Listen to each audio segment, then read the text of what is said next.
Welcome back to No Apologies. What you're looking at now, this is moving pictures from this ongoing scene in Afghanistan. Armed Taliban soldiers are going door to door detaining people in the streets of Kabul. It's only getting worse as time progresses. Don't forget, there's still Americans, we don't know how many. The State Department today in the press conference wouldn't actually give us a number, but they're still there. They're told to shelter in place and they're very much in danger. Let's get some perspective from somebody who knows a thing or two about the operations on the ground in the Middle East. Joining me now, Lieutenant Colonel and candidate for Texas Governor, Colonel Alan West. Always so good to see you, my friend. It's been too long. Thanks for having me, Dana. Of course. Colonel, I have to get your reaction to everything that has happened just in the past, 24 to 48 hours in Afghanistan. With my very limited civilian perspective, my thought is if I was going to structure a drawdown of soldiers and presence in an area in a way that was going to most harm America, this is how I would do it. What is your take on everything that's happened?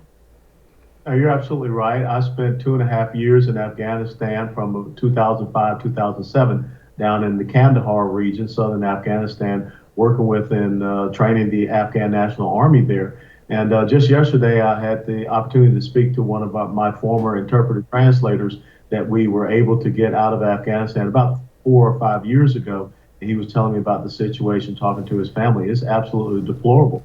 And when you consider the fact that we once had control of an air base, Bagram Air Base, and if you want to do a orderly withdrawal and evacuation of non-combatants and civilians and also people that aided us, why didn't we keep Bagram Air Base open? So now we have put our military in a situation where they're completely trapped and they're completely cut off. They're at not Kandahar, but the Kabul International Airport. There is no other way, unless the Taliban allows it, for aircraft to come in to resupply them, to support them, and we're totally vulnerable. So when Joe Biden accepts responsibility for this and stands by his decision, this is going to be a bloodbath of the proportions that we have not seen since Pol Pot, the killing fields, and also what we saw with ISIS and their takeover. We have allowed the reestablishment of a large Islamic terrorist sanctuary in Afghanistan just two decades after what we saw the Taliban enable to happen to us on 9/11. Is it realistic to think that the Taliban might get a seat at the UN ahead of the Kurds, Colonel? When you think about the UN and who they are made up of, despots, dictators, and autocrats, that's very feasible. And when you also understand that part of the United Nations Security Council, you have as permanent members Russia and China has already said that they would recognize a Taliban Islamic Emirate of Afghanistan, that lets you know that we should cut ties with the United Nations if they allow a brutal, savage, barbaric terrorist organization like the Taliban to have a seat at the table. You mentioned, too, the situation with why in the world they closed Bagram Air Force Base. Isn't it customary when you're working with interpreters and allies and informants that are there helping you meet your objectives and get who you need to get, et cetera? Again, my civilian perspective on this. Isn't it customary to make sure that they're kind of clear, like they have their special immigrant visas or whatever visas to get them and their family to safety since they put their lives on the line? And from what I get, this wasn't done here. That's, I would imagine, unusual. What happened with that, you think? Well, if you listen to Joe Biden yesterday, of course, he was blaming everyone. And he said that these individuals who had those SIVs, the special immigrant visas, some time ago, they just did not want to leave. I think that's an absolute abhorrent lie. What we have done is stranded a lot of those individuals. And as you say, the Taliban is going door to door. And I can confirm that from my interpreter translator who spoke with me yesterday and told me about the situation on the ground for his family. So, yes, you're supposed to try to make sure that you get those individuals that have been willing allies that have put their lives on the line, but also the families, the wives and the children of those Afghan commandos and others that have worked with us, and unfortunately they lost their lives. We don't want to see those wives and especially those daughters be left there to be pressed into sex slavery. But then again, Dana, remember that during the Obama administration, the Pakistani doctor that helped us to finger Osama bin Laden, well, we allowed him to be put into a jail by the Pakistanis, and he's still there.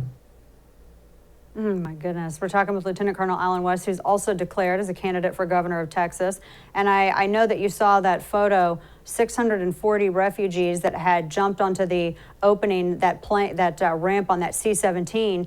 And as I understand, some are going to Missouri, and then some are coming to Texas as well. And I still think, obviously, there's an important issue of making sure that we're vetting and verifying everyone who's coming in. But we have this issue. And then, of course, overnight, we have the issue of the Biden administration trying to file to stop that judge from making the Biden administration enforce that remain in Mexico policy. I just can't really take this administration seriously, whether it's containing the pandemic or containing any national security threats, when they surely do not want to close the border. Your thoughts on this? No, you're absolutely right. And when we have a 1,254-mile border here in Texas that is wide open, and now we have once again allowed the Taliban to establish a huge sanctuary for Islamic terrorists, it's only a matter of time before they come here. And what is such a level of hypocrisy when Joe Biden says, well, you know, President Trump left me this agreement and I had to abide by it. Well, he also left him a secure border, but for some odd reason, he did not want to continue on with that policy. He also left him a very strong economy, an America that was energy independent. So it's very interesting how Joe Biden wants to pick and choose which policies of President Trump that he wants to undermine and those he wants to go with. But without a doubt, when you think about how Barack Obama released those 5 senior Taliban generals from Guantanamo Bay, allowed them to go back to Qatar, Yes. Well, guess what? Those senior Taliban leaders, those generals are now sitting at the table, and they're part of the new established Islamic Emirate of Afghanistan. So the policies of Barack Obama just continue.